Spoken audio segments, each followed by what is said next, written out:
Hi, this is the Be Well with Michelle Greenwell podcast. Our heartwarming conversation is designed to lift you on your wellness journey. Grab your cup of tea and enjoy the podcast.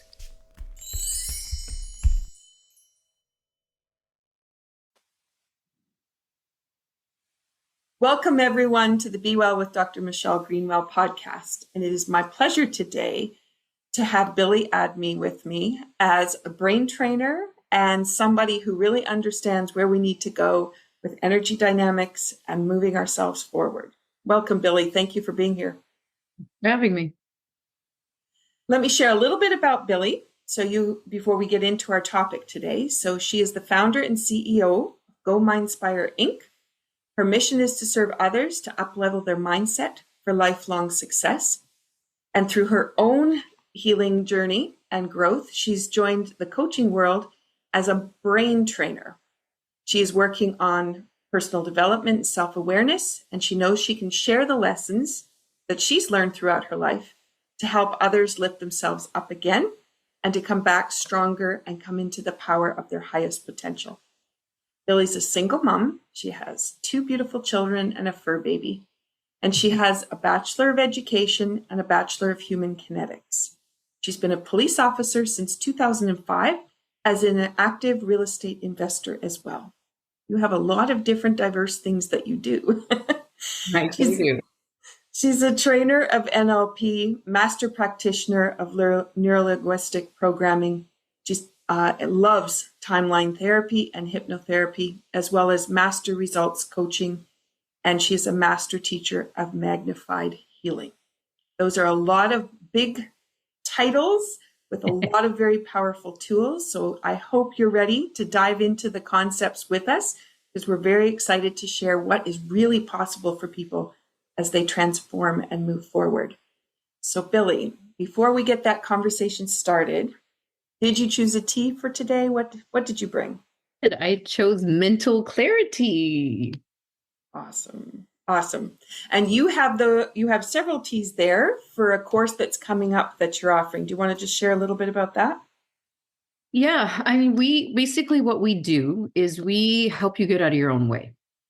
And a lot of the times we just need to rewire the brain, create new neurology, and allow people to be their best self.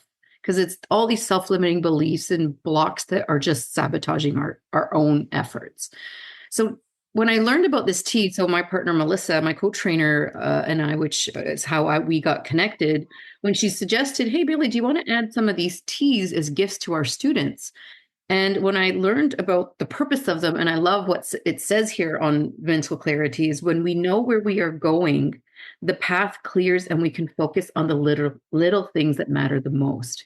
And since we talk about in our courses, teaching people how to get from victim island over to solution city, once you can focus on where you're going, clear out all the unnecessary noise, it just makes the journey that much more clearer and possible. Because right now, a lot of people just don't know where to go or how to get there. And they don't even know really what they want. So if you can have a tea that can help assist and, help you get into those alpha theta brainwaves, which is what we do when we're tapping into the unconscious mind. I mean, it's a win-win for everybody, and they taste great too. Exactly.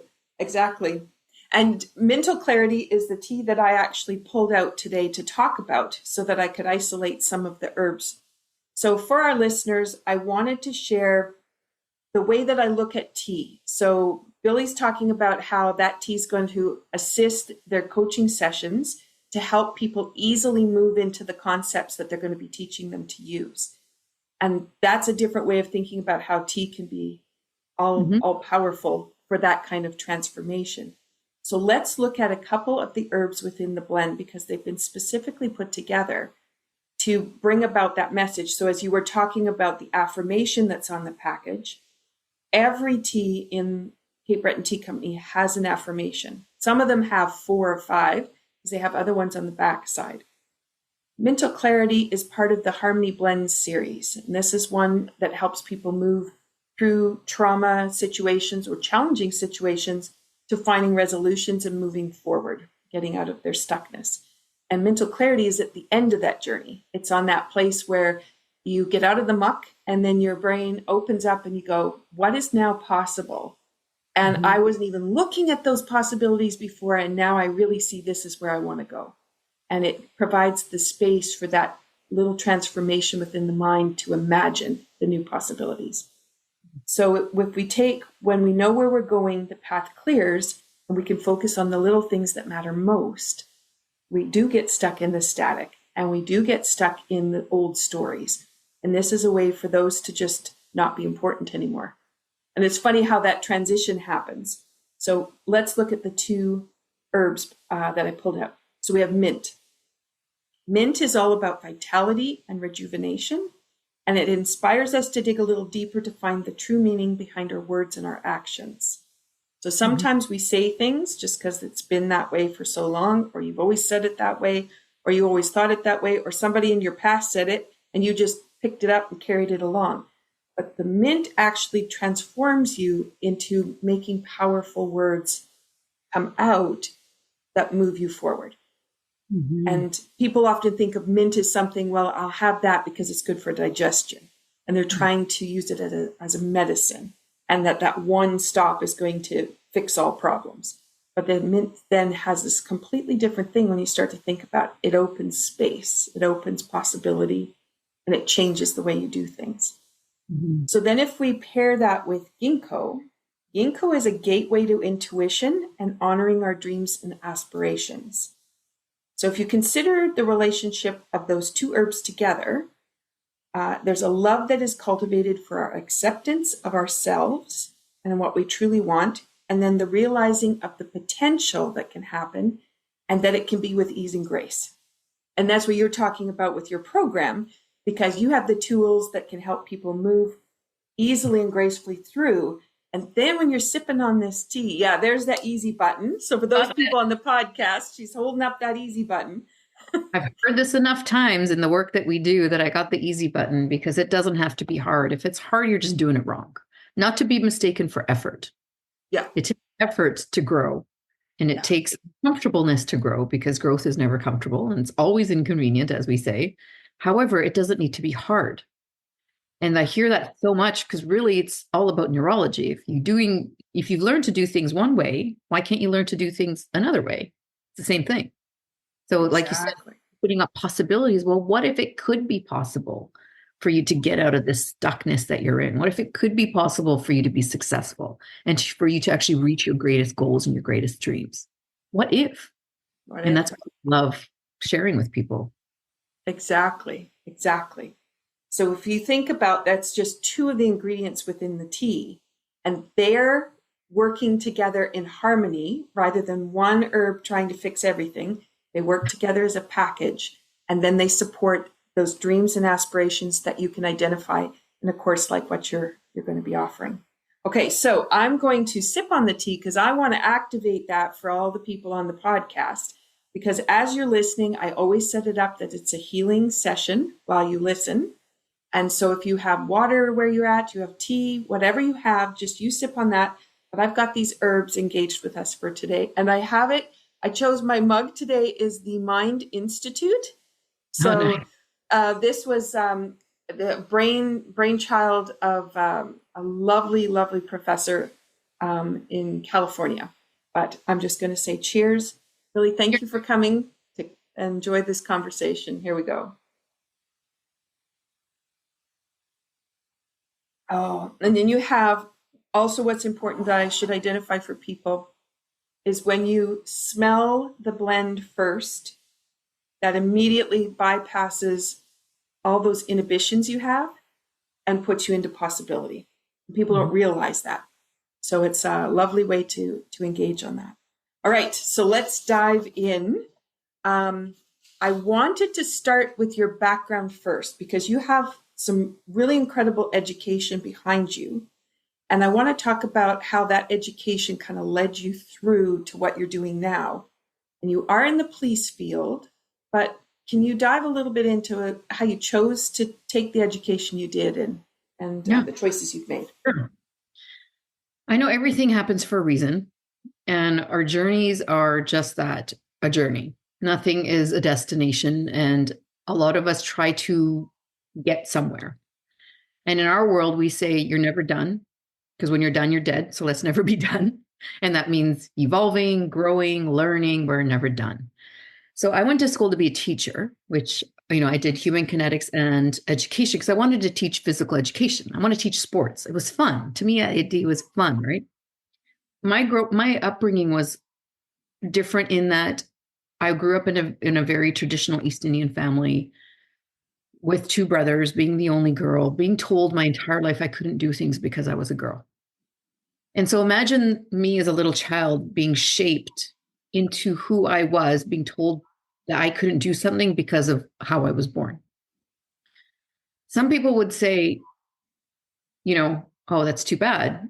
I look at it now as I'm so glad that happened because it pushed me to be stronger. It pushed me to be resilient. It pushed me to prove them wrong. And it wasn't now I look back, it wasn't about proving them wrong. It was about proving myself right. Because in my mind, I had that little voice, and now I know what that little voice is. It's my unconscious mind talking to my higher self, telling me, Billie, you're made for more. No, you're not small. You have a bright light. You have all this. And so I would listen a little bit and I would kind of ignore it for a little while. And I would start listening again. I would ignore it. I went to school to be a teacher because my parents at the time wanted me to have a university education because nobody in our family did, nor with my parents' family, because they came from India. I was first generation born here. And, in our culture, girls are bred to be married, right? They're bred to be wives. They're bred to, take care of the family. And it's a very common thing that us as women in our culture are bred up, are raised to be. So my parents wanted me to go to school because, people want to marry an educated girl. They don't want to marry an educated girl. So my way of rebelling was, well, I'm going to do what I want to do then. I'm not going to go be a doctor or engineer. I'm going to be a teacher because it's fun. And fun was important to me. I wanted to enjoy what I was doing. And I went to school to be a teacher, and I found out that I wasn't really keen on the public school system. I tried a whole bunch of other things. My heart was really always into, entrepreneurship. However, in our culture, women don't do business, right? My brothers were pushed into business. I was pushed into, get the job. The whole rich dad, poor dad. My brothers got rich dad. I got poor dad. Go to school, get a job, get into the system. And so I was always trying different things. However, I felt like I was never supported in it because, your family's a big, big proponent of support in your life. And when I didn't feel that support, I felt I sabotaged myself unknowingly because those limiting beliefs were playing in my head that, well, you're not meant for business. You're meant to get a job.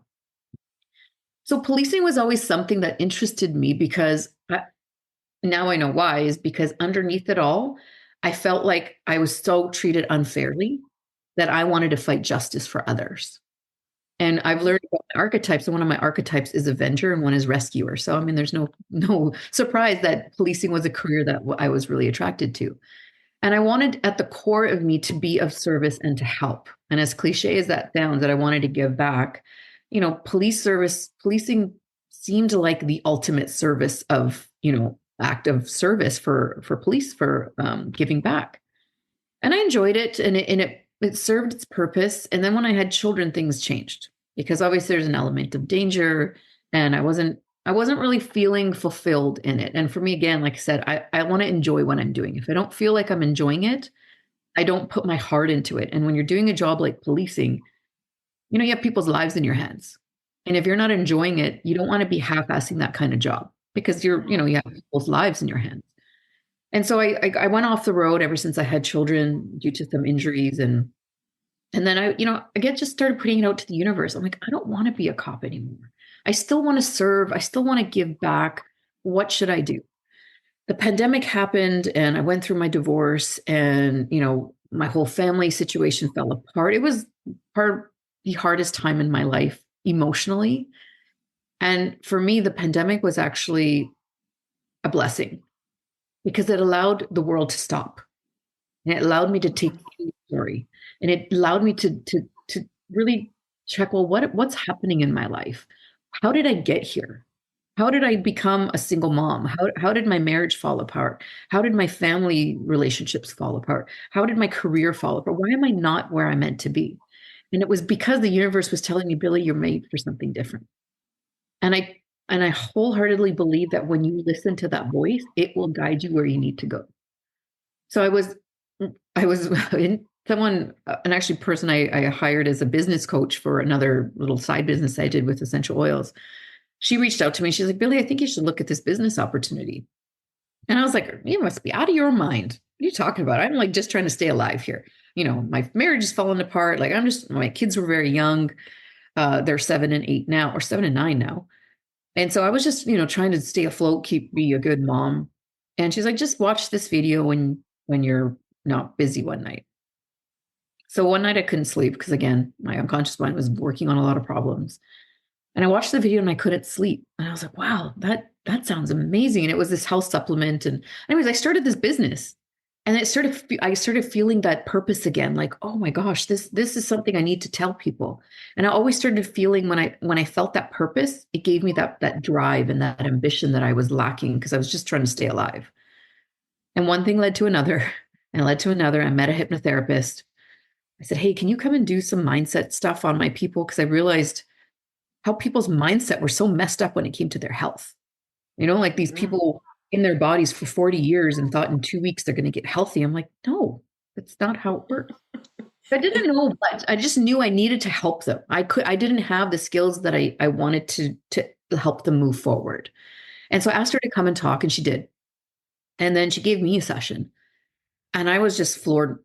I was like, what just happened? How did you get there? And she's like, well, I tapped into your unconscious mind. I was like, what does that mean? I don't even understand.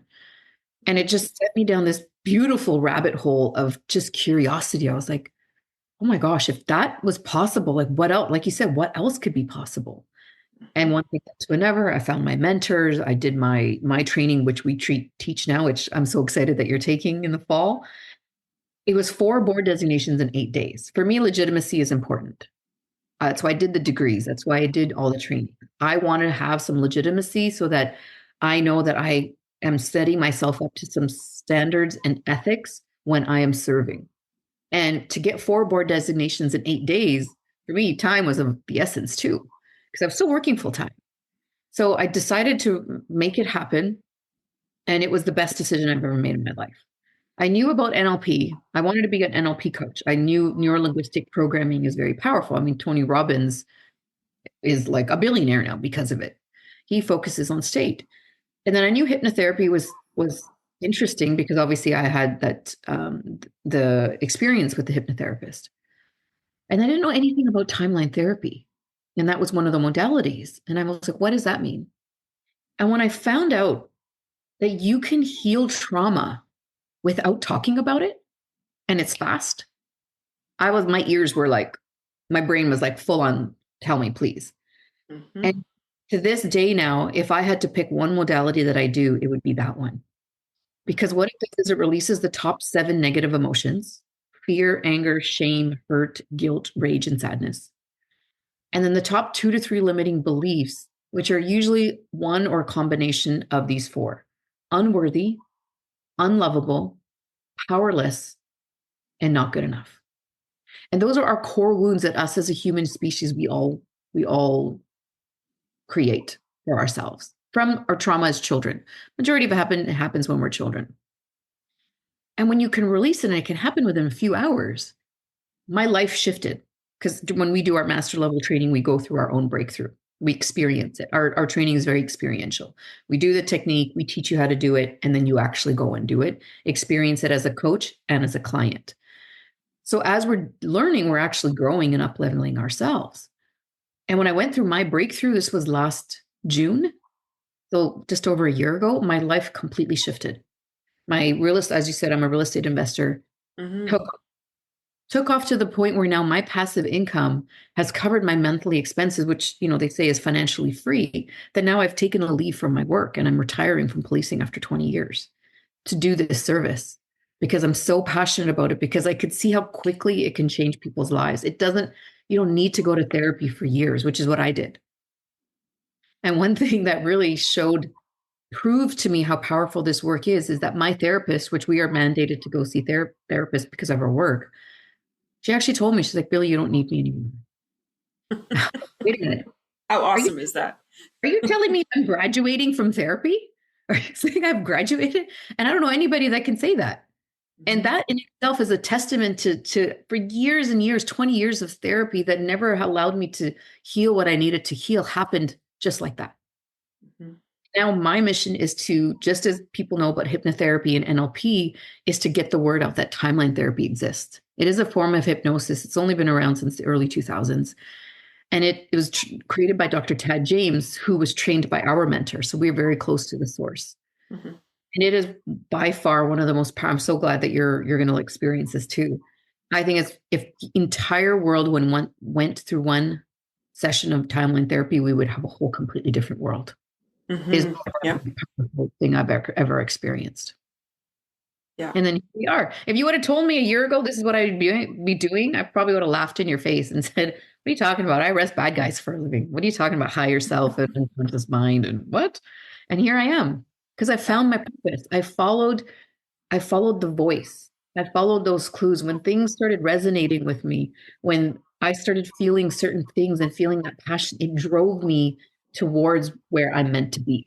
Mm-hmm. And now I found the gifts that I've been given, and now I can actually use that to help serve others in such a more powerful way than policing ever could have. Mm-hmm. Mm-hmm. And I think you said lots of really key phrases in there as we were coming along. But this last one, if you start to think about the ease that you move forward with it, and I don't know if people realize, when you've struggled your whole life, you just assume that that's normal because that's the only way you know. And then when you find ease, you don't know what to do with that because you're waiting for the struggle to lead you to the next struggle. And then when you discover you can actually just bypass all of that and boom, you're in a new spot. And it's like, how can that possibly be? But well, it's so profound. The wiring of our brains, right? Just like when we are born, we are like this blank slate, this beautiful essence. And then we're given all these programs and all these, strategies. And then our job is now to let's sift through all that. Which one is working for you? Which ones aren't? Which ones are yours? And which ones were given to you? Like the ones that were given to me by my family that told me that I couldn't be something because I'm a female. Mm-hmm. Or, the ones that society gives us or media gives us or school or our friends. A lot of these programs that we are given are not ours. And that's why there's this big, shift in, the frequency of the planet happening now, and this spiritual awakening that people are coming back into. Wait a minute, this is not the life I want. This is not the relationship I want. This is not the body I want. And they're realizing that this voice is getting louder and louder. And they're saying, no, I don't want this anymore. Except now they don't know what to do. And they don't know what they don't know. And so our job is to say, hey, we're the how-to people. We want to get you from Victim Island over to Solution City. We have the map. We got to figure out where you are, and then we can help you get there. We don't do the work for you. Like we're very adamant about the fact that what we do with people is not anything to them. Because again, this is just a program that we've been given. Oh, I'm sick. Let's go to the doctor and have something given to us to deal with it. It's another just strategy that we have created. So our mandate or our motto is that we hold up the light, we show you the way, and it's your job to walk. We will walk with you. We will get in that rowboat with you, except you're going to do the rowing, and we will tell you which way to go. Mm-hmm. And what is so beautiful about this is we know that the unconscious mind knows where to go. That's why we call our unconscious mind the coach. We're just the tour guide. Mm-hmm. We're going to guide it to go where it needs to go, which is what we do with timeline therapy. It's very gentle. We're not ever talking about the trauma because we know now that the unconscious mind already knows what happened. We don't need to relive it because when we relive it, we refire that neurology, and we don't want that. Mm-hmm. We just upload the lessons. What were the learnings that needed to happen from those traumatic events? Because a lot of when we're as children, we suppress it because the main job of our unconscious mind is to keep us safe. And as a child, we can't process some of the traumatic things that we deal with, even as adults. So what happens? It gets repressed. And then as we grow older, our unconscious mind starts presenting those, and those usually show up as triggers. And what do we say with triggers? Society says, I don't want to deal with it. That's a trigger. No, in our world, we're like, ooh, let's find the triggers because that means we can resolve it. Your unconscious mind is presenting something to you to resolve. Mm-hmm. And it's so fun doing this work because we instantly see the shifts in people. We test and future pace all our techniques to see that it actually is working. We're the only coaching industry that can guarantee our results in writing, which is why we are called results coaches. We aren't called mindset coaches. We aren't called relationship coaches, transformation coaches. We are called results coaches because we deal with results. We help people get results because we deal with behavior. We shift behavior. And not Mm-hmm. many coaches can say that, or any industry for that matter. Mm-hmm. Mm-hmm. It's a very exciting industry to be in. It is, isn't it? I know. I know. Every day is just like I'm always excited. It's like, oh, the what happened or what just transpired with a client or in my group class.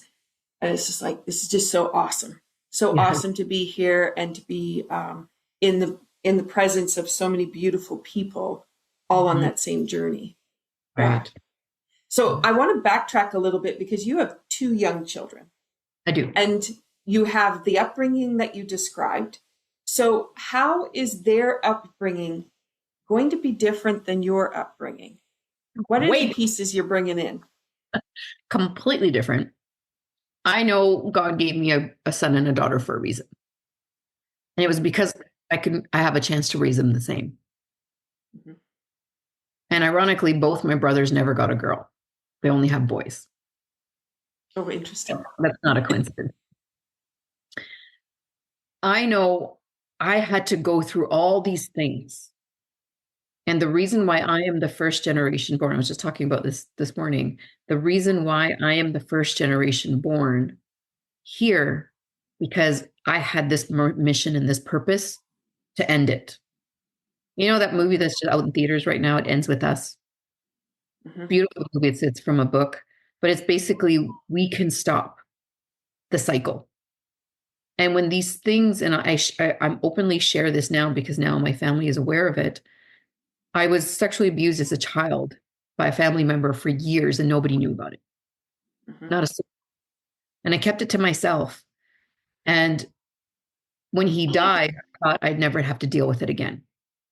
And so my unconscious suppressed it. I never had to deal with that again. Then when my daughter was born, certain things, certain words started triggering me and these memories started popping up. And I was like, oh, I haven't thought about that in like 20 years. That's weird. And now I know what I know is because the unconscious mind was saying, hey, do you want to maybe deal with this stuff that we've never dealt with? Because it's traumatic, right? It's trauma. Hmm. I didn't even realize the power of how it was running my life when it came to relationships and feeling safe around men and all this stuff, which is why I've likely been single most majority of my life because I never felt safe, right? Hmm. So I only spoke the words out about 4 years ago for the first time to a friend. I confided, and then I started going to the therapist and I started talking about it. And I finally this year in May decided to share this information with my parents. Hmm. And, the first thing my father said, which I'm not surprised because that's the generation, well, oh, that was so long ago. Why do you have to talk about it? Just sweep it under the rug. Why are we talking about the past? Hmm. My mother, on the other hand, said to me that she was raped as a child and never shared that with me either. Hmm. However, she said that she did tell her mother, and her mother said, don't tell anybody because, it'll cause a big scene. Like, just don't say anything. So Hmm. unconsciously, she passed that down to me because she said to me, well, why didn't you tell me? And I was like, I don't know. I was a kid. I don't know. I don't know why I didn't. And now I know it's because unconsciously she passed that down to me that don't say anything because nothing's going to happen. Hmm. And now I realize that all this unresolved trauma, all this stuff is passed down to us generationally. And in timeline therapy, we go past into past lives and past generations. Hmm. And in fact, I just did we do these timeline therapy cleanups monthly as practitioners to keep ourselves clear. I went back 21 generations this time. That's the farthest back I've gone. And it's because as I clear things, more things are going to come up, right? Because it's from the beginning of time. And imagine how much trauma I am releasing from the past, which guess what? Releases it from the future. Hmm. I know now that my daughter never has to deal with this. I am Exactly. clear it ends here and it ends with us. So now that my daughter will never have to deal with it, I'm having conversations with her, with my son too, Mm-hmm. about private parts. And if somebody touches you, and what do you do? And what are you supposed to do when they started school, when they were 5 years old, right? Because then, okay, and what, even with family members, because you don't think a family member is going to do that to your child, right? And predators are predators, and that's just it. And again, they're on their journey, and I look back at as it now to as horrific as it was. I learned so much. I became so strong and resilient, and learned to take care of myself, and that has helped me so much in my life. And now I can be that beacon of hope for others, that look, just because this happened, it doesn't need to identify who you are. It doesn't need to make your identity and create your future for you. That was the past. You're able to heal that and move forward and create the beautiful life that you want for you and the future generation. So I love that question. It is now I realize it's made me such a better parent, this work, because now I can speak to them in this language. I speak to them about neurology. I teach them state management techniques. Imagine my 7-year-old knows how to manage her state. Mm-hmm. She knows that she is in control of her thoughts and her emotions and her behavior. And that has nothing to do with who I am or what I'm making her to be. Mm-hmm. Also released, what was really profound for me is that it allowed me to know that they're on their journey, and I can control or protect them so that nothing happens to them. Because if nothing happens to them, then they're not going to learn their lessons. And Mm-hmm. that's not to say I'm going to do my best to keep them safe and raise them as, kind, human, compassionate, responsible human beings. And then it's my job to release them into the world and hope they still want me in their life. Right. That's the biggest, for me, like I don't have a relationship with my parents much anymore. Mm-hmm. And I want that for my children. I want to have that ongoing, beautiful relationship with them, and still empower them to take control of their life and not rely on anybody else, or even take what I say to question. Like I love that scene from The Pursuit of Happiness where the father says that, if someone ever tells you you can't do something, go do it, right? Hang on to your dream, Mm-hmm. including if I tell you you can't do anything, question that too. And I love that because you're Exactly. empowering your children to take control of Mm-hmm. their life, which is what we Mm-hmm. do in work. And it's so fulfilling. Mm-hmm. Mm-hmm. There's a couple things I'd like to point out to people listening to the podcast, because as you were talking about the trauma that you've experienced, you can hear in your voice the trauma is not there. No. And I wanted people to realize that, because so many people, when they go to describe an incident that's happened for them, whatever it is, it's just a hardship or it is a full-on trauma, you can tell by their voice where they are in their process. And in that process, do you want to stay in that place where every time you tell that story, you go back to being the victim? Or do you want to be able to say, I am the power of my journey, and here's where I am? And so I just want to bring that forward, because you said it with your voice, and for those people who are listening to the podcast, they couldn't see you, but your face, your expression, your eyes, everything is authentic to that. I don't own anymore. I have the power of it to move me forward. And I think that was very evident in the words that you used too. We call that the hero's journey, right? We're always creating our hero's journey. Yeah. And it's always morphing, because you go from one victim island to solution city, and then, life happens. The key is you can go back to victim island because life will happen and things will make you sad and things will make you angry. Now it's a matter of how quickly do you get back to solution city so that you can start taking control of your life, as opposed to life taking control over you. Mm-hmm. Mm-hmm. And that's what we say is like, yeah, I still talk about my trauma. I think it's important to share. And this is one of the biggest reasons I wanted to share it with my family, is because I wanted to start speaking my truth out, because I kept it hidden for so long. Mm-hmm. And when I can share my story, then others will be able to be given permission to say, well, hey, if that happened to Billie, and look where she is now, look how successful she is now, look how happy she is now, then maybe I have a glimmer of hope that I can go there too. Mm-hmm. Exactly what we Yeah. do is that glimmer of hope is why we share those hard things that have happened to us. And a lot of people have had hard things happen, and people don't talk about it. Mm-hmm. Mm-hmm. We encourage people to talk about it. However, don't get stuck in it. That's the difference. Yeah. Talk about it and then let's figure out how to get you out of it. Yeah. We honor what happened. I honor what happened to myself.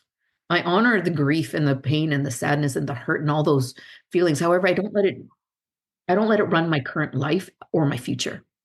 That's right. Yeah. That's what timeline therapy does, is it releases those emotions so that in the future they're not inappropriate or unwarranted. We're not creating zombies here. You are going to feel anger and hurt and sadness again in the future. However, it's not inappropriate or Yeah. unwarranted, right? Yeah. It's appropriate. Yeah. Yeah. Emotions So are good. Emotions are energy is, emotion is energy and emotion. So allow that to come through. We don't want to suppress it. We want to be able to work through it and understand, well, what am I supposed to learn here? Mm-hmm. What is the universe trying to teach me in this lesson? And once you take it from that point, then you empower yourself to move forward from it. Mm-hmm. Mm-hmm. I want to bring out a second point that you had in that process. And for people to think about, if they don't move forward and they just stay where they are, then as you were talking about those generations and breaking the pattern and the cycles, if we choose not to be the one to catalyze that and to actually make the motion go forward, then it means another generation or someone else in our family is going to have to take that role on. So who better than ourselves to find the power within it and then to find that way to change what happens for the future generations. But I just wanted to bring that forward as people are listening too, because I think sometimes they think, well, I don't really have a lot that I have to change, or there isn't that much in my background that, that's just not for me. But then you start to think about, gee, what would it be like if I was the catalyst? I was the catalyst who took all those generations and all those lovely lessons, and I packaged it up in such an incredible way that my future generations would be able to thrive in a way never imagined. And that's a really powerful place to be sitting. Yeah. And what people don't realize is a lot of this stuff is out of their awareness. It's not in their conscious mind, which is why what we do is different, is we tap into the unconscious, the things that are out of your awareness. And that's why it's so powerful, because people are like, wow, I had no idea that I was carrying all this stuff. Same, just like I was saying, like for the, my childhood stuff that happened, I had no idea how much it was running my life, because you're not aware. If I was aware of it, I'd fix it. And once I became aware of it, yes, then I was able to do something about it. And awareness is key. And as I said, you don't know what you don't know. Mm-hmm. And people get stuck in, in the mystics, they say that people are floating face down in the river of forgetfulness. They've forgotten who they are. And our job is to flip them over and wake them up and say, you're made for more. You weren't just made to be a housewife or made to be, an employee. You were made to really leave a legacy. All of us are given gifts, right? All of us. Mm-hmm. That's what we teach when we're, our blueprint for success, for our greatest potential is already there in our higher self.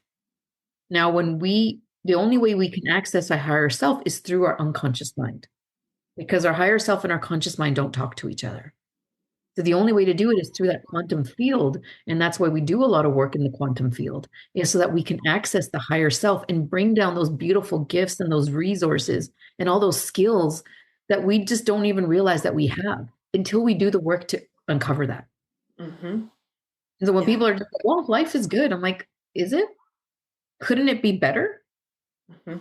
You be, I don't know anyone that would not say no to more money. I mean, everybody wants more money. To me, money just means I can give more. I want to get big to give big. Like we 10% of all our proceeds from all the courses we do go to Melissa's charity, the Girls Matter, the nonprofit. Right? We always want to give back, and the more that we can grow, the more we can help others. And really, when you get to that really chunk up high level thinking of that we are all one, we're not here just for ourselves. We're here to be the best selves of ourselves so that we can help others do the same. Mm-hmm. Because others need more help. Some of us are a little bit more evolved, and that we are here to teach others, right? That's why one of types as teacher as well. No surprise. I went to school to be a teacher. Mm-hmm. And Mm-hmm. so if there's enough of us, as we say in our world, that to join Team Light so that we can hold up the light, the brighter our lights are together, the Mm-hmm. brighter we shine for others to come out of their darkness. Mm-hmm. Mm-hmm. We're meeting today on National Grief Awareness Day. Yeah. So just with that phrase that you just said, I just wanted to just let people think about that, in that there's different ways of dealing with that grief, and there's different ways of shining a light on it. And as people are just, some people bring that grief around, they collect the anniversaries, they remember the death days more than they remember the birthdays, all of those pieces. But if you start to look at the love and the beauty that comes from those people that you may have lost, or your life, or a situation that you lost, whatever you might be grieving, but then to think about, if you shone a light on it, what would it be showing you? Where would it take you? And as you're describing the opportunities, that the tools that you have, the tools that I work with, they just create such an incredible space to be. And I was kind of reflecting on the way that you can say things, and you can, even at volunteering, because that you want to give more, you want to make more so that you can give more. And if you think about volunteering, how some people say, well, I do this, and I'm exhausted because I'm giving all the time. That would be one way of saying it. And the other is, oh, I have the pleasure of being involved in this, and this. And from that, I get gifted whatever.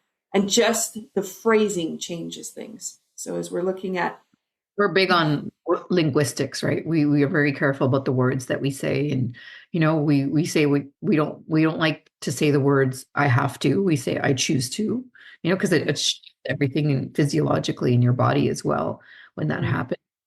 And mm, yeah, I think people, again, this just keeps coming up. People don't know what they don't know, and everybody is on their journey. And when you get stuck on, like certain things don't work out the way you want to, and you have to understand that it's for the greatest good of all. So mhm, when, like, my marriage fell apart, I didn't want that. I chose to leave my marriage because of the reasons I had. However, did I want that? Was it ideal? No. And I know that was part of the journey. And I know now I'm an inspiration to other single moms, because, a lot of single moms live in victim island. I can't believe this happened to me, or they feel like disempowered. I'm like, well, look, I'm a single mom. I didn't get any financial help from the family or anybody else. I built everything on my own because I was driven, and you can too, as long mhm, as you get your own way. And when people lose people, like, yes, that is sad, and we honor the grief. And when people lose pets, or when they lose loved ones, or they lose marriages, right? You have to grieve those things. And in fact, we do, in this work, you are grieving the old version of yourself. mhm. And there's a grief process there. People don't want to let go Yeah. because it's new, right? And it's like when you're shedding your skin, it's like, that's why the butterfly is part of my logo, is because when you're in that goo, when the caterpillar is in that cocoon, and we call that goo phase, it is uncomfortable.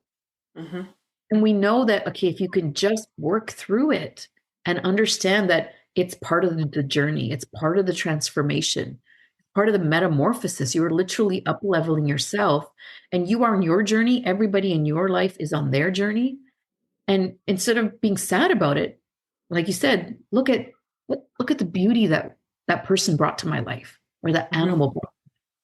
My mhm, dog was 13. I actually went to go see a pet taxidermist. Not for him, just we did some event like butterfly thing at her office, and she's like, yeah, people, they do that for their pets, and I say, I understand with dogs, they don't have the lifespan as humans do, and I mhm, know, like, it's going to be hard when my dog is gone, mhm, and I'm going to look back on all the great memories that I've created with him, and then mhm, know I'm going to get another dog, and then that dog's going to be part of my journey.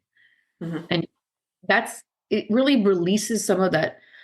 Oh man, I'm so scared of, obviously as a mom, like, we're always scared something's going to happen to our children.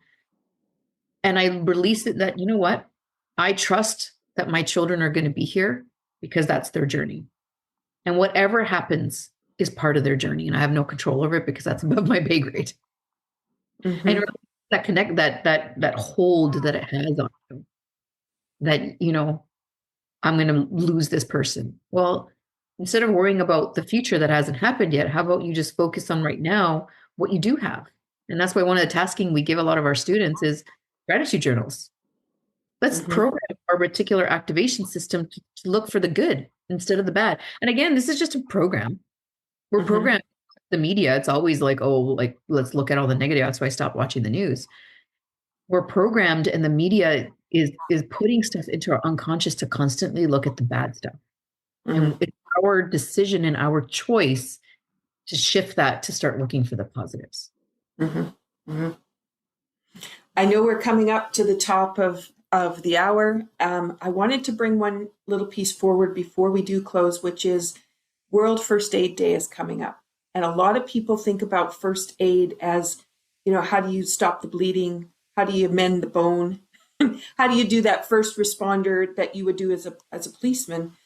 But as we're thinking about first aid, these tools that you're bringing forward and sharing with people are first aid tools, because instead of going through where you don't give any aid at all for a long period of time and you hold on to so much, it becomes a very heavy bag, or we describe it as the suitcase with more on a string. You've got more suitcases tied and it just becomes very, very heavy.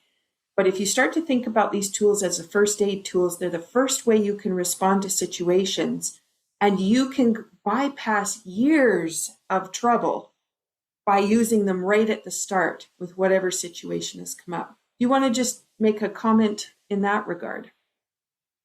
Again, another program that we are given is that we deal with physical symptoms. In the work that we teach, there's different bodies. There's the physical body, there's the mental body, the emotional body, and then the spiritual body.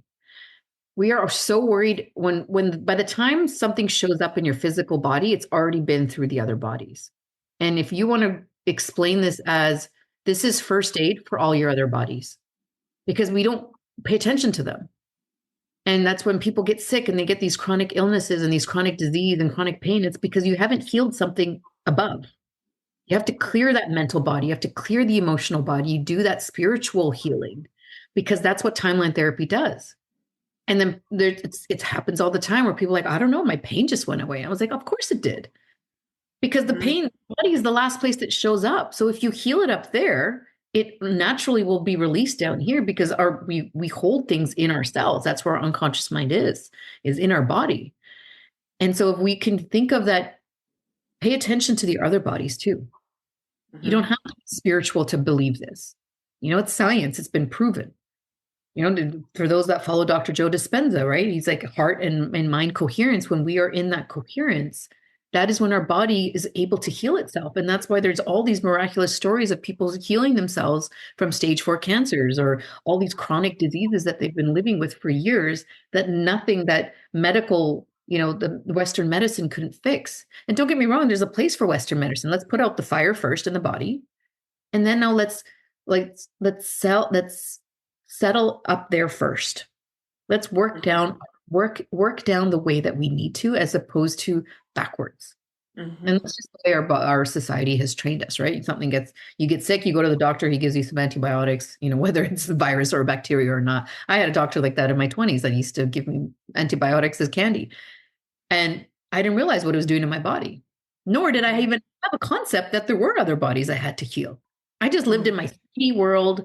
It was just here. There was nothing else beyond this. And as you start opening up your mind, and the part of it is opening up your mind that there is more, that we do have, we have 5 higher bodies. It's been proven, right? Scientists have found these 10 shadow strands of DNA. And, all the mystics and all the spiritual, people have said, oh, yeah, it's about time. Just because you can't prove it with a microscope or with your eyes, you can't see, doesn't mean it doesn't exist. Yeah. And it's been written in the ancient wisdoms. And our mentor, Dr. Kim Redmond, she's been a part of the mystery schools for 35 years. She brings the neuroscience. And that's what I love with Dr. Joe Dispenza, is they bring that woo-woo together with the science to be like, look, it's been written for thousands of years. So how about, we're not the most civilized civilization as they, people think we're not. And so if you can open your mind and say, okay, well, maybe I do need to do some other healing. Maybe it's not just what I think. And it comes back to you don't know what you don't know. So if you have things in your awareness, imagine what's out of your awareness that you need to heal. And to do it with a modality like timeline therapy is so powerful and so fast, so gentle, and so effective, and it lasts forever.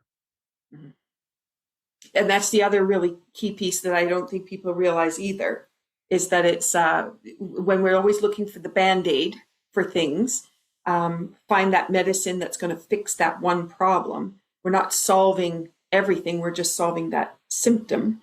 We've maybe not looked in the right place, but that opportunity that then it's done. It's done. You don't have to come back here. You don't have to think about it. Well, that's done. We're never done because we want to keep ourselves moving forward, right? Absolutely. But we don't have to go back and revisit that one piece again, which is really lovely. Yeah. Yeah. Beautiful. All right. So how can people find you and how can they engage with you? Yeah, I'm on Instagram at go.mindspire. My website is gomindspire.com. We have a Facebook group that Melissa and I have just launched. It's called Amplify Results Coaching, where we do a lot of our programs and our teaching. And, on my website, I actually have a free ebook for anyone that wants to download it. That it's called Resiliency is My Middle Name: How to Turn Pain into Power to Find Your Purpose.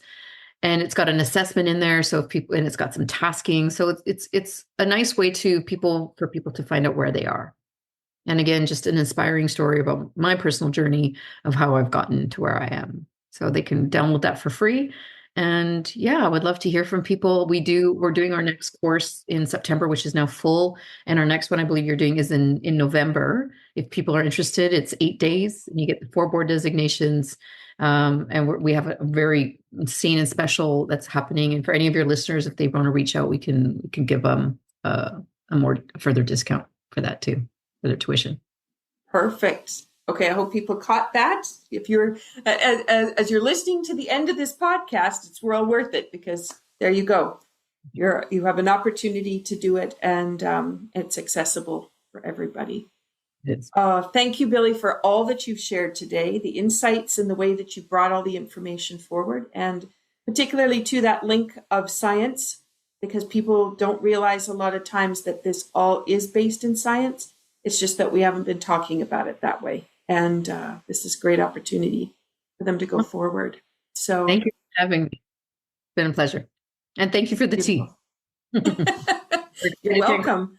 And I always enjoy pulling out the herbs and getting to know them better, because as I get to know them better, that brings me to the tea in a much stronger way. And every time I go to pick up that for me is my friends, right? When I open up the tea cupboard and pull out the next tea that I'm going to have, that friend is sitting right there ready. And I just know my ally is right there to support me. And it's such a lovely, lovely opportunity. So, all right. Thank you so much. All right. And thank you for listening. And please take advantage of the opportunity that's been presented to you. I will have the resources in the description, so then you'll be able to look that up. And the book again is Resiliency is My Middle Name. And it's a free ebook that's on Billie's site. Thank you so much for listening. Have a great day. Thank you for listening to Be Well with Dr. Michelle Greenwell. There are a couple of resources I want to just point out. When you go to the website, greenwellcenter.com, you'll have a pop-up window. That pop-up gives you the top 8 easy stress releasers that you can use every day. That's something you can put beside your computer, the bathroom mirror, beside the bedside table. A great resource. Also, my YouTube channel. It is full of playlists with all kinds of different ways that you can activate energy and bring vitality into your day. You can find that when you go to YouTube at Michelle Greenwell. And last, if you're a Linktree person, Linktree, linktr.ee/Greenwell Center. That has all my resources in one spot. Those are for intricate little things that you can't get everywhere, and it's a wonderful way for me to be able to share all the different aspects of the kind of work I do. So thank you for listening. Be sure to drink that tea, and if you want to have the tea blend that was shared in the podcast today, then be sure to check out capebretontea.ca. Have a wonderful day.